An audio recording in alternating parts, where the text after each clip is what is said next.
Pragya tested the solubility of 3 different substances at different temperatures and collected the data as given below. Number A, what mass of potassium nitrate would be needed to produce a saturated solution of potassium nitrate in 50 grams of water at 313 Kelvin? तो यहाँ पर देखिए ये चार substance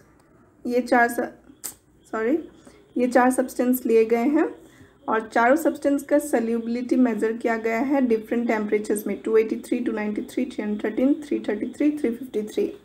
तो पहले question में हमें फाइंड करना है कि what mass of potassium nitrate would be needed to produce a saturated solution of potassium nitrate in 50 grams of water at 313 kelvin. यानी कि 313 केल्विन में हमें पोटेशियम नाइट्रेट का कितना मास चाहिए होगा सो दैट हम एक saturated solution of potassium nitrate बना सकें इन 50 ग्राम्स ऑफ वाटर। तो ये जो हमें डाटाज दिए गए हैं ये डाटाज है आपके 100 ग्राम्स ऑफ वाटर के लिए। तो इन वैल्यूज को यूज़ करके हम पहला आंसर सॉल्व करेंगे। तो चलिए नेक्स्ट स्लाइड में देखते हैं। At 313 kelvin 100 gram of water contains potassium nitrate 62 gram. तो मैंने 100 ग्राम ऑफ वाटर क्यों लिया, क्योंकि वो क्वेश्चन में ऑलरेडी मेंशन है। तो हमारा जो 313 केल्विन में है पोटेशियम नाइट्रेट का जो सॉल्युबिलिटी 62 ग्राम दिया गया हुआ है और वाटर का क्वांटिटी फिक्स्ड है 100 ग्राम। तो 50 ग्राम के लिए कितना चाहिए होगा, ये हम यूनिटरी मेथड यूज़ करते हैं। तो 62/100 इंटू 50 हमें मिलता है 31 ग्राम। यानी कि 31 ग्राम ऑफ पोटेशियम नाइट्रेट हमें चाहिए होगा so that we can produce a saturated solution of potassium nitrate in 50 grams of water. तो यहाँ पर सारे वैल्यूज़ दिए ही गए हैं हमें क्वेश्चन में, आपको जस्ट यूनिटरी मेथड से निकालना है ये। तो क्वेश्चन नंबर बी देखिए, Pragya makes a saturated solution of potassium chloride in water at 353 kelvin and leaves the solution to cool at room temperature. What would she observe as the solution cools? Explain. यानी कि प्रज्ञा ने एक saturated solution बनाया potassium chloride in water का eight 353 kelvin और उसने उस solution को ठंडा होने के लिए छोड़ दिया रूम टेम्परेचर पे। तो सोल्यूशन के ठंडा होने पे वो क्या ऑब्जर्व करेगी वो हमें एक्सप्लेन करना है। तो चलिए आंसर देखते हैं।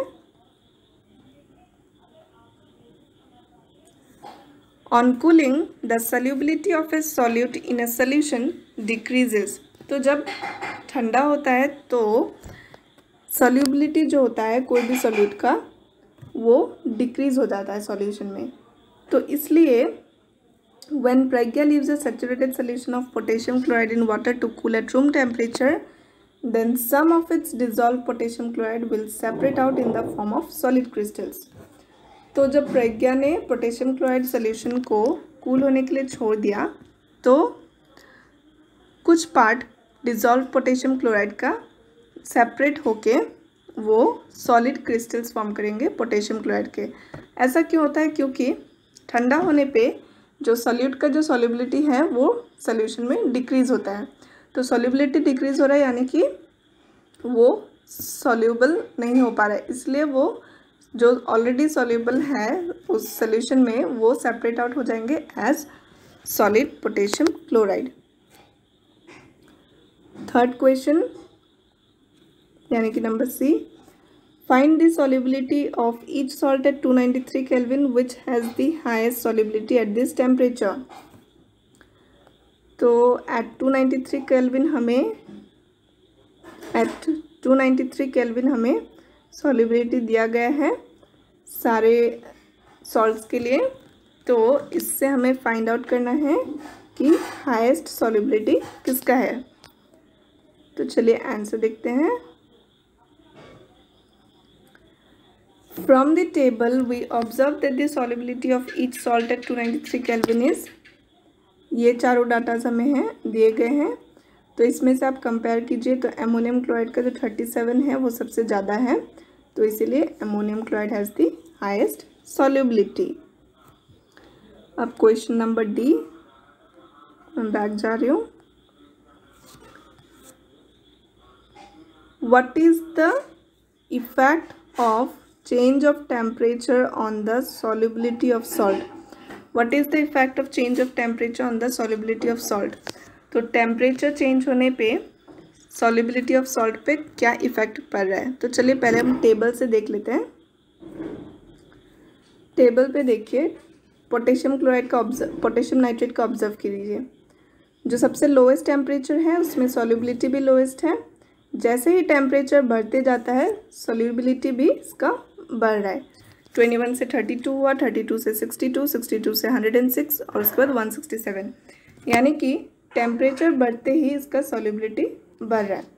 सोडियम क्लोराइड में देखिए, इसमें भी सेम केस है। पहले तो इसमें ज़्यादा डिफरेंस नहीं हो रहा है लेकिन बढ़ रहा है, सेम है पहले उसके बाद बढ़ रहा है। पोटेशियम क्लोराइड के लिए भी सेम केस है, इंक्रीज हो रहा है टेम्परेचर के साथ। और एमोनियम क्लोराइड के लिए भी टेम्परेचर के साथ जो है सॉल्युबिलिटी इंक्रीज हो रहा है। यानी कि हम आंसर देखते हैं अभी, यानी कि on increasing the temperature the solubility of salt in water increases and on decreasing the solubility will decrease. Solubility of salt in water decrease. तो इसके दो एक ही इफेक्ट है एक्चुअली।